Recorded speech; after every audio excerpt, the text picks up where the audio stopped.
Okay everyone, welcome back to the channel today. Today we've got round 1 of the FIA Official Manufacturers Championship. This is a top split race.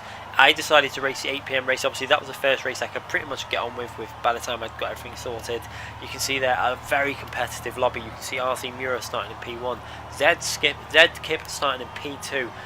A lot of competition in this race. You can see there DK Derek, another very fast driver in P3. And in P4 there, Thomas in the Ferrari, a very fast car here. However, the tyres, I was aware of the issues he was going to be suffering in this race. P5 RC Zocchi, I feel like he probably could have done a little bit better in qualifying. You know, we know how fast RC Zocchi is. In P7 there, Oscar Sky Pilkman, I think it's pronounced, and then myself in P8. Didn't do a bad qualifying half. You know, it wasn't my best. I felt like I had a 1:59 in me. I just didn't quite hook it up, but luckily just squeezed myself into P8. Really should have, I feel like I could have got into P6 and probably would have lined up for a better race. But like I say, this is my first time really using this Mercedes. I've never really used it.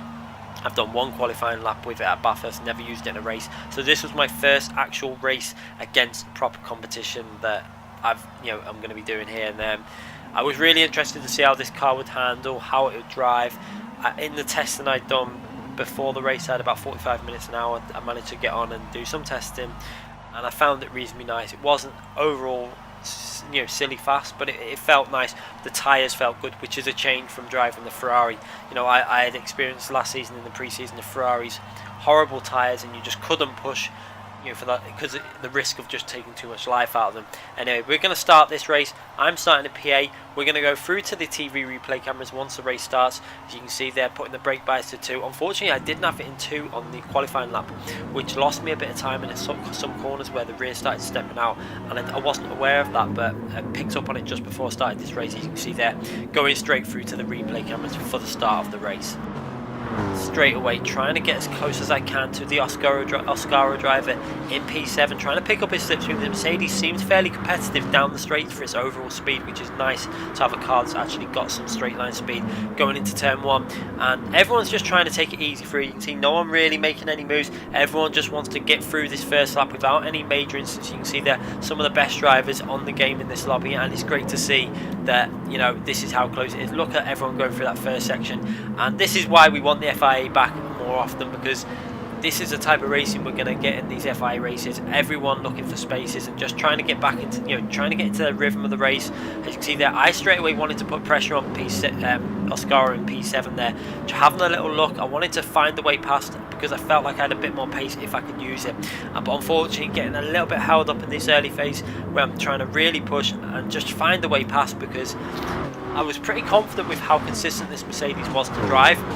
You can see straight away I've also got the Lexus behind me who's pushing hard and get very close to myself. You can see I decided to run the basic livery because I felt everyone else is going to be running liveries that they've created, and I thought I'm just going to go with the standard Mercedes AMG livery. It looks nice, I like the look of it, and I decided that I want to race it in this one.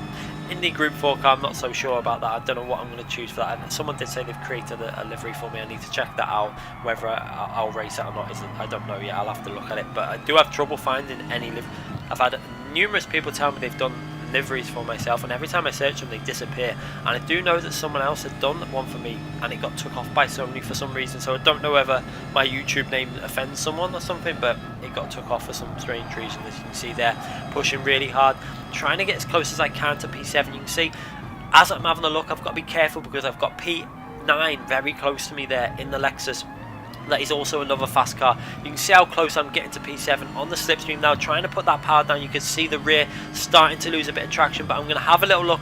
But unfortunately he's going to go defensive, so I'm going to have to go the long way around if I try and make a move. Going to the outside, we're going to jump on board with the replay camera now and see as I just have to back out. I can't risk going around the outside, and also I have to be aware of P9. If I would have tried to go around the outside, I probably would have lost a position to the car behind, so I decided to back out of that, tuck back into the slipstream and just try and regroup and see if I can look for another way past. This first section was where I tended to struggle in this Mercedes. I couldn't get it to rotate very well, and you can see there the Lexus much better in terms of its rotation.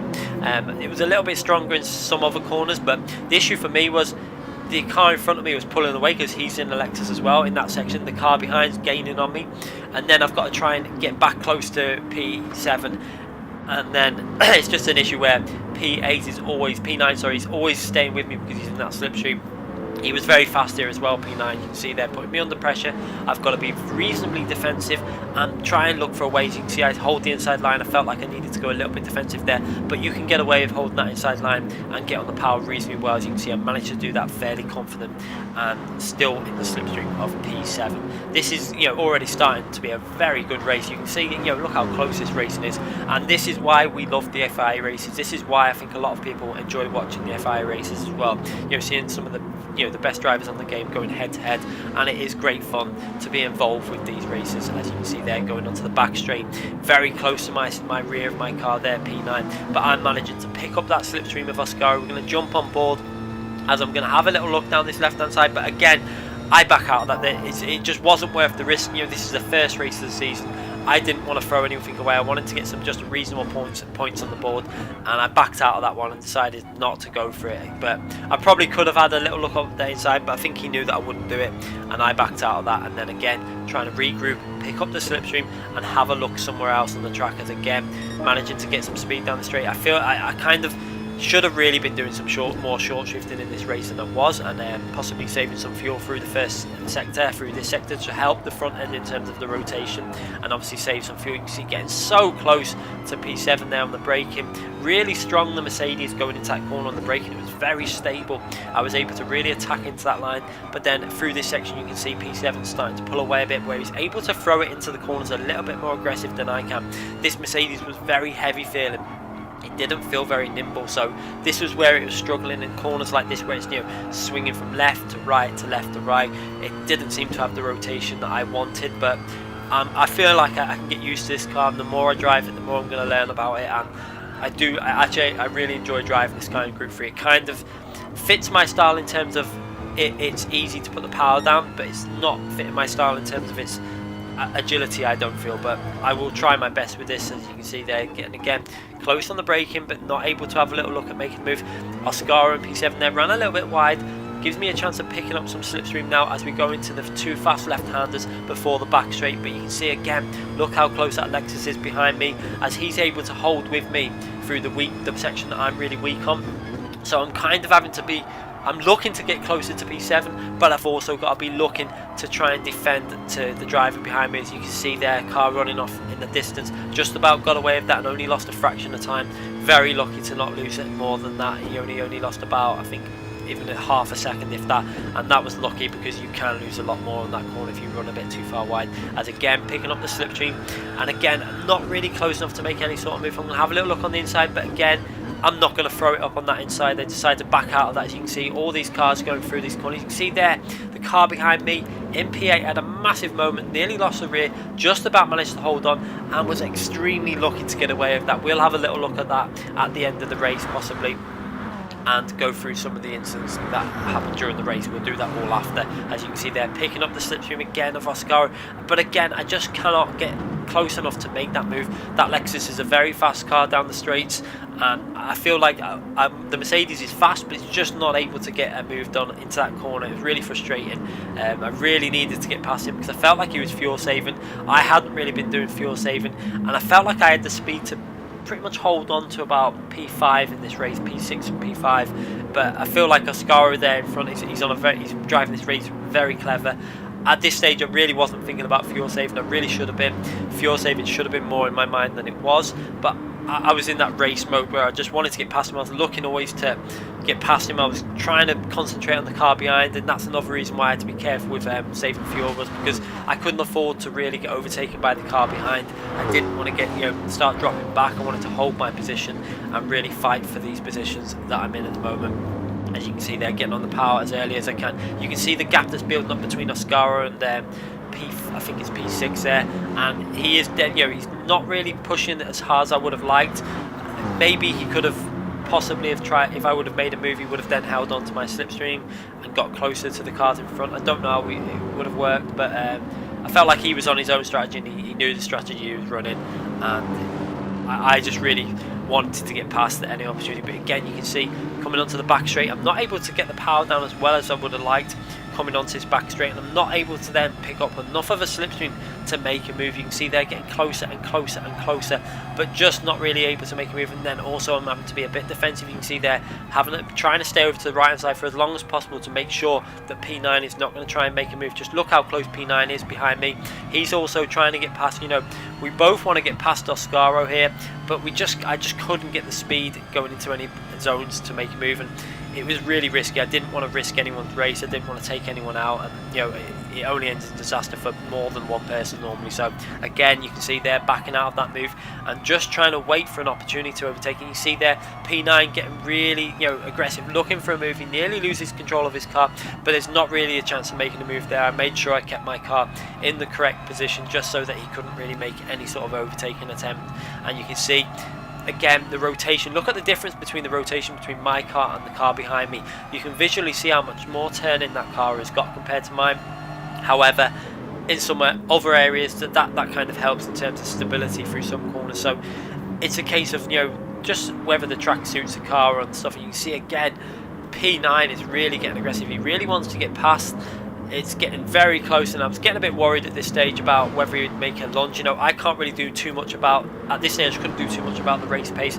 I've got obviously Oscar in front of me that's holding me up, but then holding, you know, doing good pace in certain areas where I couldn't really keep the pace. So he was always able to just stay ahead of me, and it's a really, you know, tactical battle. This was great racing going on, and so far it's been 100% clean, no real issues. You can see there P9 getting so close. He's going to have a little look up the left hand side. I go defensive, but he gives me a little tap going into the braking zone, and I've picked up a 1 second penalty for that. He also picked up a 5 second penalty where he tapped me into the corner. It's unfortunate the game is still doing this. You know, we're both on the track, we're not out the race, and I don't think contact should give time penalties. It should just be in terms of like iRacing. I've been back on iRacing recently, and I have to say it really does show you how much GT Sport does need to sort its penalty system out, because on that game all we'd be getting there would be a warning system where too many of them and you get disqualified. No one would lose out on any time of, you know, time penalties. You can see I've actually lost a bit of time to P7 there and lost a slipstream because of that battling and the little tap that I got, which is unfortunate. And then P7 obviously, who was behind P8, who was behind me, has gone in the pits. And a few other drivers have also pitted early there. You can see there the Ferrari has gone in the pits, which when I realised that he'd done that, I felt like it was a very, very brave move. I'm not too sure he made the right decision there, because I drove the Ferrari in the pre-season, and the one thing I did never want to do with that car was to lengthen or shorten any stint, because it's fair enough you can shorten it and then you might get a good lap on your out lap, but one thing you can't do with that Ferrari is, one, take too much life out of it on its first lap, because it then becomes undrivable for the last few laps. And another thing, you don't ever want to extend any stint with that car. You know, his last stint then is going to be an extremely long one. You know, ×9 tyre wear at Suzuka, having to do 7 laps, that is asking a lot from that Ferrari. So when I noticed that, I was thinking to myself, that's going to cause him issues at the end of the race. And you can see there in front of us now, Oscaro just managing to, he's just got that gap out of the slipstream. So unfortunately, I can't put any pressure on him now that I've obviously lost the car behind me, where now I could really have, you know, pushed hard. You can see just starting to pick the slipstream up again, coming out of that corner.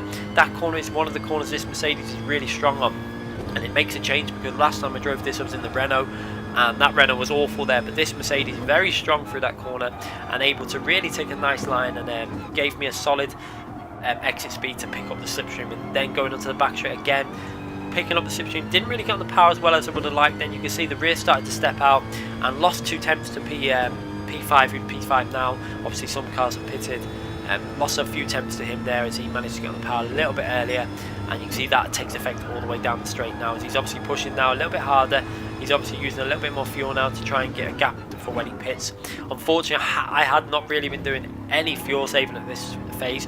All I'd been doing was a slight amount of short shifting, nothing too aggressive.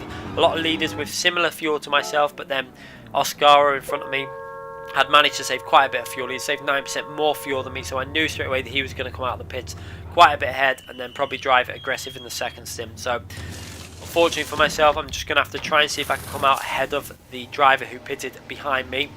It's going to be very close, you can see there. I decided to put 5.7 laps of fuel in so I can do a bit of short shifting on the last stint. We're going to jump on board now with that driver that pitted the lap early. As we're going into turn 1, he's got past, but then he's got to brake really late, and you can see he's outbraked himself. I'm just going to then go back up on the inside and take that position back. So good for me that I've got that position back, and unfortunate for him. I'm guessing he was swearing some really bad words there, as he lost out. I would have been making a mistake like that. He didn't need to go into that corner as aggressively as he did, but unfortunately he made that slight error, and he's got back down to P9. So everything's pretty much as it was. You can see there Oscar in front of me managing to gain a few seconds with that pit stop, saving 9% of fuel. He's managed to gain a bit of time, so now I've just got to try and keep it steady, keep pushing reasonably hard. I wasn't too sure what his pace would be like when he was pushing hard. You can see he's got a lot closer to the cars in front, but maybe he'd have to do some fuel saving in this last few laps, last half of the race. But I also needed to do a bit of short shifting. You can see there I've only got 5.5 laps of fuel left, so I also needed to do some short shifting. I've got that 1 second penalty to get rid of, but the car behind me has also got a penalty. I think it was a 5-second penalty he picked up. You can see there now, obviously the driver's starting to get a little bit more spread out in terms of their positions. You can see there's a bit of a gap to myself in P7. Then we've got a few little spaces up above them. I think between P1 and 2 had a little bit of a gap between until P3, and it was just a case of just trying to concentrate now, just trying to put some solid lap times in. It's so frustrating. Obviously lap 2 was a 2 minutes 2, where I was behind Oscaro when he was doing a lot of fuel saving, and I should have been doing 2 minutes then. It's really frustrating the opening first 3 or 4 laps. I really wanted to be in the 2 minutes, 2 minutes 0.5 to 8 for the first 4 or 5 laps. That's what I've been doing in my practice runs, but I've obviously been doing it so that I use a little bit more fuel than what he was doing, and it was well played by Oscaro. He's given himself a real big advantage. You can see there I went to go defensive and decided I'm not even going to fight this, because I knew he had the strong penalty, and I felt like if I fight too much with him, it's going to hold me up. And I could see that some other drivers were starting to get fairly close behind. You can see there just 1.8 seconds behind me now, and I felt like he had a bit of a pace advantage, and I just didn't want to risk getting a penalty. You can see I'd already picked up 1 second penalty, so I didn't want to risk getting another penalty. So I decided, I went to go really defensive down that right hand side and decided, you know what, I'm just going to back out of that and let him take that position on the inside.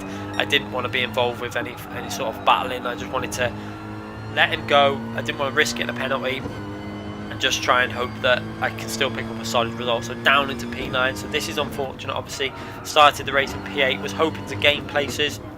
Unfortunately, them opening first few laps where I kind of got held up a bit did affect my the speed that I could put down, but it's not all lost. This is the first race of the season. It's my first ever race in this car, so I've just got to try and keep pushing, learn the car, learn different things about it. It does seem reasonably okay at fuel saving, because I'm driving fairly aggressive and it's not too bad on the fuel. So fuel doesn't seem to be a massive issue with this car. Tyre wear so far has been really nice. I have to say, going in the pits on lap 6, the tyres felt really good, and that does open up some options in terms of strategies when we come to some other tracks, if there's options available, depending on the track you're on. So you can see there pushing really hard again, getting very close to picking up that slipstream, and this is what I wanted to do, just try and hold on to this guy's slipstream. I felt like he had a bit more pace than me in the cars we were in. I felt like that Lexus definitely seemed like a competitive car. I know that P2 was in the Lexus and he was pushing really hard, and again I had to be very careful on that curb. He seemed to get away with going on that curb on the 130R, and again I go too deep into the braking zone there and lose out quite a big amount. You can see there it's gone way down. You can see losing about 3-4 attempts. As you can see, he's trying to break the slipstream, going to the right hand side. I'm just trying to stay in it and just make sure I can still pick up that slipstream as we're starting now lap 9 and only 4 laps to go in this race. It's been really quite intense, I have to say. This is why I wanted these FIA races to start again. It's really strong competition. The racing is in general fairly clean. We haven't seen any massive incidents. You can see I picked up a 1 second penalty where I got tapped from behind, but it wasn't anything deliberate. It was just a little incident that's picked up a penalty. So nothing too bad's happened in this race so far. It's been respectable, which is a little bit surprising, because I expected the people to be a bit more aggressive once this official season came about, and there's prizes at stake in terms of Nissan, if you top their group and stuff. I really felt like people would be driving this a little bit more aggressive. As you can see there, Oscaro just up ahead hasn't really pulled away too much, so his pace wasn't that much different to mine. It's just his strategy was a lot better in that first stint. He really did play it nicely in terms of knowing where his car was strong and saving fuel where he knew he could do it. And that's probably I should have really thought about it more and saved a bit more fuel than what I did, but unfortunately I didn't do it, and I'm kind of paying the price at the moment down in P9. But I was still at this point fairly confident that I could still finish ahead of P8 because of the 5-second penalty that he's got. You can see there, it's holding on to his slipstream reasonably well at the moment, sticking around 8 tenths behind him. Going onto the back straight, I felt like I was not as early on the power as some of the other guys. You can see there in front, he starts to pull away slightly going onto the back straight, but I was having to do some short shifting and to try and save some fuel, because of obviously when I did the 5.7 I had to just bring it back in a bit, but this car seemed fairly okay at it. You can see I've got 2 laps of fuel left at this point, so I knew I had just a few corners, just a little bit more fuel save to do on this lap, the final lap. But as long as I can hold this position, that's what was really important. Obviously we've got 3 laps to go now, going over line, lap 10, 11, 12, and it's just a case of, will that Ferrari start suffering with his tyre wear? I was aware of it, and I was thinking, will he be able to control? I was amazed if he would be able to do it for the remaining 7 laps. There's no ability for anyone to use any other assistant traction control now in FIA. They have, as far as I'm aware, they've banned counter steer assist in the FIA races, which I have to say is a good move. And it really should have been done in the pre-season, but it's good that they've brought in this. As you can see there, the Ferrari up ahead really struggling with them tyres. He's actually gone off and lost quite a few places, so now I've got to really try and get on that Ferrari. I knew straight away that Ferrari would be suffering. I've driven the Ferrari, I know its weaknesses, I know how horrible that car is to drive once them tyres start going. So you can see me straight away, I want to get aggressive and try and find a way past that Ferrari. I need to do it, because otherwise it's going to hold me up and back me into a lot of other drivers. So you can see there, getting really aggressive on the brakes, trying to push as hard as I can, because I wanted to pick up his slipstream and make a move somewhere. That Ferrari is very strong in a straight line, so it's going to be hard to pass, but I felt like in the braking zones is where I'm going to be able to do it, or getting a better exit from a corner in terms of the traction zones. This Mercedes is very good in the traction zones, so maybe I'll be able to put the power down somewhere where he's quite not able to get the power as early as you can see there, getting very close and trying to get his slipstream. You can see there, picking up the slipstream now. This is very close and straight. I've got a really nice exit from the corner, getting on the power very early and starting to pick up a very strong slipstream. You can see he's going very defensive, but in a weird place, kind of in the middle of the track, but I still decided to go around the outside. Unfortunately, not able to really do anything there, and I had to kind of back off. But you see there, going over to the left hand side, trying to give myself a strong exit from this corner so that I can get the slipstream again going down the straight. You can see how close it's getting. You can see already how much I'm getting held up.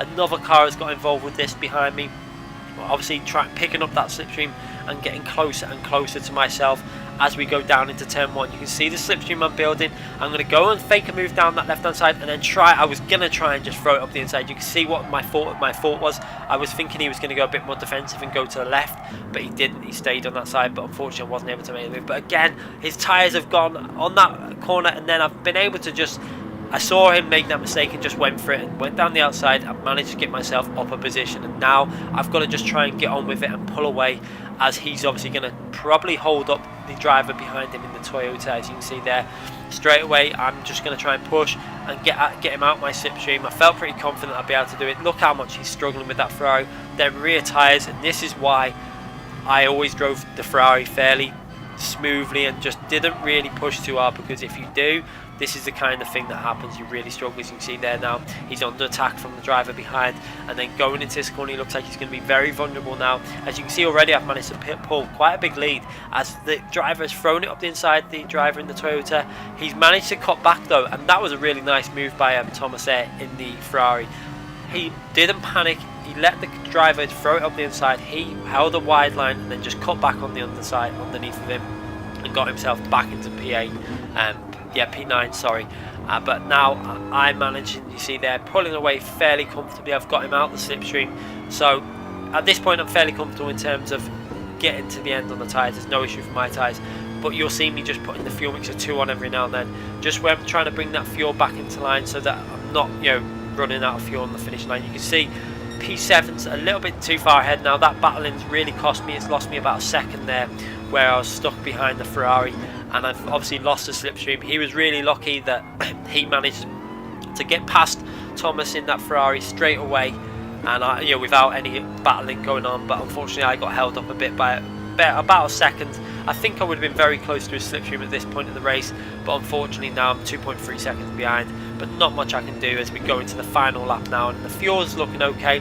Just got to do a little bit of saving in these sections with fuel mixture 2, and this is possibly what I should have been doing in that first stint, just using fuel mixture 2 or 3 through these sections just to help the car on the front end and just to try and save a little bit of fuel. I feel like I should have done it in the opening 6 or 7 laps. It probably would have been a much closer fight between myself and P6 Oscaro, but unfortunately I didn't do it, and I just wanted to get past him though. I felt like if I got past him I would have been able to push on to the back of the other cars, but not able to do it, and at the moment in P8. But like I say, was hoping I'd be able to get that P7 back with the penalties.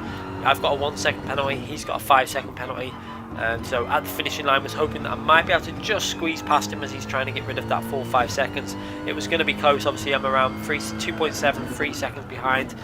It doesn't take that long normally to get rid of a penalty, but it would be very close. I knew from other races where I've had to get rid of penalties, as long as I could just try and stay within 2.5, 3 seconds of him, it was going to be hard for him to maintain that. But then I've got to get rid of my 1 second penalty as well, so it was going to be extremely close. But you can see the gap. You can see RC Mura as well, I think had an issue somewhere. You can see Oscaro just ahead of the driver in front of me, so he's also not really pulled massive margins. He's managed to gain maybe a few seconds. I think he's about 4 or 5 seconds ahead of me, but obviously I got held up quite a bit with that Ferrari and lost a bit of time and made a couple of errors. But like I say, reasonably happy so far how this race has gone. Going through to the final corners now, just putting into fuel mixer 2 there, just to make sure I don't run out of fuel and lose massive position. You see I've managed to gain over 3 seconds from the Ferrari behind me as he's really struggling. And then I've just got to get rid of the penalty on the finishing line, so just going to brake around the, you can see P7 braking, I'm braking, and one thing I noticed was your penalty doesn't go at the end of the lap. So I managed to pick up P7 there where the penalty system doesn't disappear, but I also lost a few seconds on that lap where I braked. But it looks like what they've done is they've got rid of the ability to get rid of your penalties at the end of the race. You have to do it before the final lap, I am thinking. So that's a good change, I think. It means we've got to get rid of it. We can just start getting rid of them slowly when we need to, because it was getting a bit weird where everyone was getting rid of their penalties, you know, right on the finish line. This was the instant. Going through the replay now, have a little look at the instant. You can see he got on the powers. This was behind me earlier in the race, lap 3, and he was so lucky there. And this was RC Mura, how he lost the lead. I was really shocked that he didn't win that race. He had great pace, and this is how he did it. He lost the rear end slightly, tried to save it, but then just got that left hand tyre on the grass, and unfortunately for him, lost quite a few positions. As you can see there, he had a bit of a gap as well, and that really was unfortunate, because if he hadn't been saving too much fuel, he was really in a bad position there. As you can see, he had to tuck in behind RC Zocchi and in 6th place. That was unfortunate. He really did deserve a bit more than that in the race, but mistakes happen, and that's kind of what you have to put up with. This was where Thomas went in the pits on lap 5. This was what I felt was a bit of a risky, dangerous move, and it did turn out to be that way. I personally wouldn't have pitted on that lap. You can see this was where Thomas has obviously put in a really fast out lap. You can see there he got ahead of RC Zocchi as RC Zocchi pitted on lap 6. That put Thomas back into the position, and then there was a really strong, a very close battle between these two, as you're going to watch some of it now. This was absolutely amazing racing. You can see Thomas really did not want to give up this position on the inside. I think he went a bit aggressive into these corners. You could see the Ferrari losing its rears. I personally would have took that a little bit slower, because as long as you hold the inside, I think I did it with the Suzuka race in the defense video, just hold the inside. You don't need to go so aggressively into that corner, but he obviously did not want to give that position up. Just look at the movement of that Ferrari. The rear is stepping out. He's really struggling with that Ferrari, and this was just pretty dangerous in general, because all he's really doing is killing his tyres.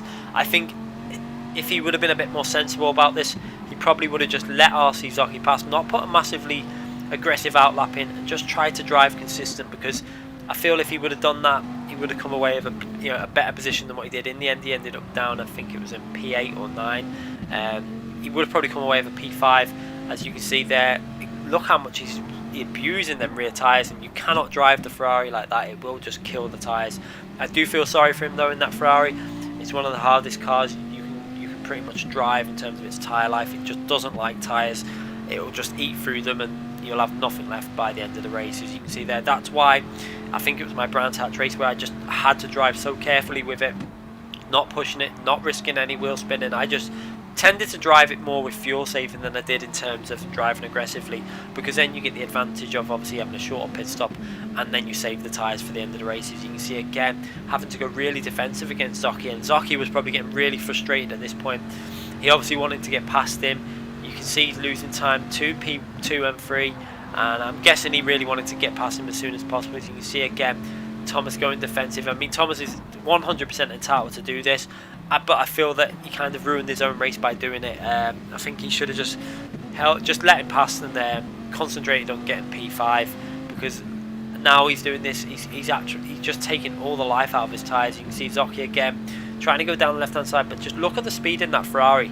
Look at the difference in terms of speed that Ferrari can just maintain as soon as he's out the slipstream, and it just shows you again going too far deep this time into that corner where I was saying about it, you know, just take it tighter and just don't worry about going too fast into it. And he loses out quite a few positions as again RC Mura trying to go around the outside, obviously got better tyre life, and he manages to get that position as well. So he lost quite a few positions, but Thomas tried to fight back. Really quite a dangerous move to try and go around there on that position, but I think he could have just driven that a bit more sensible, but he obviously wanted to get the best position he could, and he put up a great fight. It was entertaining to watch, but I think if he would have just, as you can see there's myself in I think it was P8 or something there at that stage, just behind me. You see, so overall I'm third in the manufacturers, obviously third local, and 53 overall, but it's really frustrating because when I had a little look at some of the other races, my race pace, my overall time would have been good enough to pick me up around 2,300 to 2,400 points in other races. So it was a little bit frustrating, but I'm sure the luck it'll work itself out so everyone gets around about the same luck. You know, it is a bit unfortunate that they can't really do anything about this, and you know, in splits you join. It all depends on, you know, if you have 20 drivers as well. We only had 18 in that race. If there would have been 20 drivers, you know, I think 2 must have got disconnected. If they hadn't been disconnected, the lobby would have had more points, and I would have probably picked up about 2,000, maybe just under that. But even then, I think the amount of top drivers that was in my race was really against me in that one. Hopefully, I can go in a race that's not quite as, you know, still A+ drivers, but not quite as many of the top drivers, and maybe pick up a better result in one of the other races. Anyway, I hope you guys enjoyed that. I thoroughly enjoyed that first FIA manufacturer race. Suzuka's out the way. It's not my strongest track in terms of Group 3 racing, and the next track is a worry because I've never even been on it. So I've got to learn that one over the next few days and just hope to get some sort of result. I think it's got a very long straight, which might help the Mercedes. I don't know. I really have no idea about this Mercedes. I'm going in totally blind. I have no idea about its driving ability. I drove it for about 2 laps at Brazil, just testing it. It felt comfortable, but it didn't feel particularly fast. So it'll be interesting to see how that race goes. Hopefully I can pick up some okay points. Group 4 tends to be a stronger class of car in terms of the racing for myself anyway. So I hope you enjoyed that video. Make sure you subscribe if you haven't already subscribed. I will be uploading every single FIA race. I did not take part in the Nations race. By the time I finished that race, I was just too tired, and I didn't have much motivation to do it. So I'm going to practice for Saturday's Nations race and Saturday's Manufacturers race, and then hopefully get some, you know, at least 2 of the Nations race done, just so I'm on the leaderboard. But I will be putting more effort into the Manufacturers Championship, because obviously that's the priority for myself. Anyway, like I say, click that notification button so you don't miss any future videos. I will upload every single race, and I do upload every single day on GT Sport. Thanks again for watching, everyone.